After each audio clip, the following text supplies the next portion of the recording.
রাস্তার পাশে দাঁড়িয়ে থাকা আপনারা দেখতে পাচ্ছেন একটি ছেলে এবং মেয়ে, আসলে তারা হচ্ছে একটি চোর চক্র।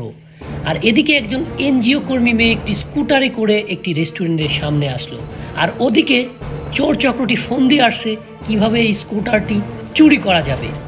আপনারা দেখতে থাকুন, চক্র দুটি কিন্তু এগিয়ে আছে স্কুটারের দিকে, আর অপরদিকে মেয়েটি তার স্কুটার লক করে রেস্টুরেন্টের মধ্যে প্রবেশ করলো।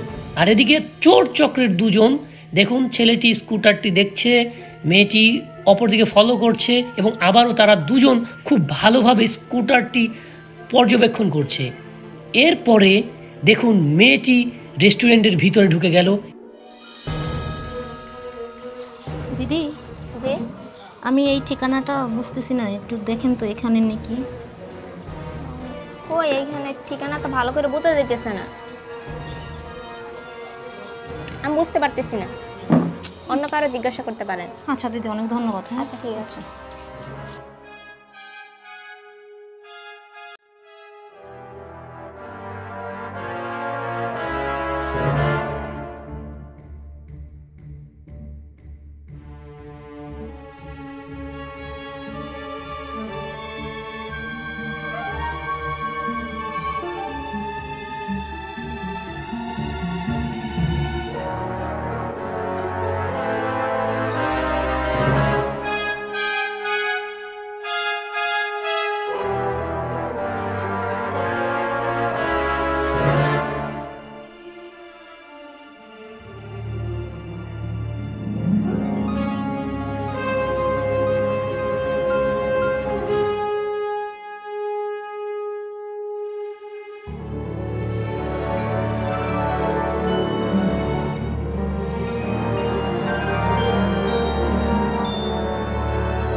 আমার স্কুটিটা এত শখ করে একটা স্কুটি কিনছিলাম, তাও গেল হারাইয়ে।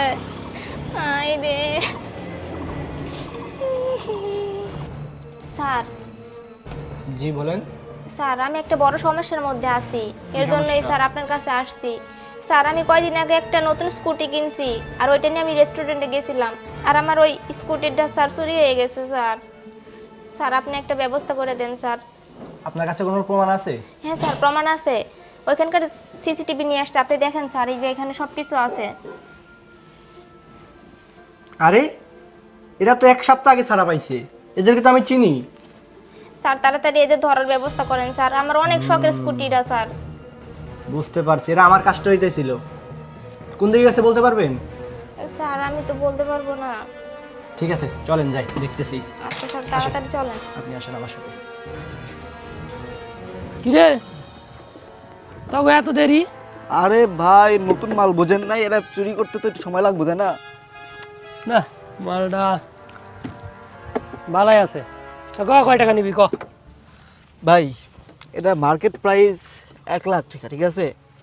আপনি কমায় টমায় 50,000 টাকা দেন। ধর বেটা, এর আগে একটা যে গাড়ি দিছিলি বেটা বেচতে গিয়ে তো ঝামেলায় শেষ। এক কাজ কর, 10,000 টাকা দেই, লয়ে যা ফোর্ড। আরে ভাই আপনি কি পাগল হয়ে গেছেন নাকি? হ্যাঁ গাড়ি নতুন একদম। আরে বেটা কাগজপাতি আছে নাকি গাড়ির? হ্যাঁ 10,000 টাকা দিব, এটাই তো বেশি না ভাই, ফাজলামো করেন না ভাই, এর দাম অনেক বেশি, আর এটা চুরি করতে অনেক কষ্ট হয়েছে, ঠিক আছে? আর আমি দিতেছি না 10,000 টাকা বেটা, দিতেছি না। চুরির মালে কেউ এত দাম নেয়নি। হ্যাঁ তুই এক কাজ কর, এলা 15,000 টাকা দেবো নে, ব্যানের উপরে তুলে দে, গ্যারেজে লয়ে একটা ফিটিং দিয়ে দে বেটা দে। না ভাই আর একটু বেশি বাড়াই ঠাড়াই দেন। আরে মহিলাদের তো এটা কি নতুন মাল জুটাইছস নি? আচ্ছা যা, বেশি কথা কইস না, 20,000 টাকা দিয়ে দেই। 20,000 টাকা কয়? সময় নষ্ট করা যায় না তাহলে 20,000 টাকা দিয়ে দিই, দিলে জায়গা দেন। 20,000 টাকা দিই। 1 2 3 4 5 6 7 8 9 10। রে ব্যবসা তো ভালোই হচ্ছে। আরে স্যার তুই গত সপ্তাহে জেল থেকে বেরোছিস না? বেরোতে না বেরোতেই তোর এই চুরি ব্যবসা। স্যার এই বাইকটাই আমার। স্যার এটা তো আমি ভালো বাইক কিনতাছি স্যার, এরা দুইজন কইলো যে এরা অভাবে পড়ে লয়ে আইছে। আমি তুই চুপ থাক, তুই গত সপ্তাহে জেল থেকে বেরোতে না বেরোতে আবার চুরি শুরু করছিস।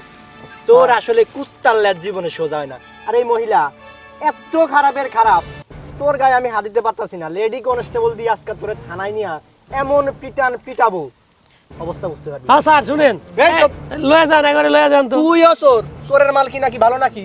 তুইও আরে চোর। আরে স্যার আমি কি জানি, কোনো কথা নাই। আমারে কইছে নতুন গাড়ি, ওর ওটা বউ এর সমস্যা বেশ পারাইছে, আমি কিনবার আইছি, আমি গ্যারেজ মালিক, আমি এর বেশি কিছু জানি না স্যার। তুইও সিটার, চল চল থানায় চল, স্যার চল। স্যার আমার ডিসমিস স্যার, স্যার ডিসমিস হয়ে যায় স্যার কোনো ডিসমিস নেই, ওঠ।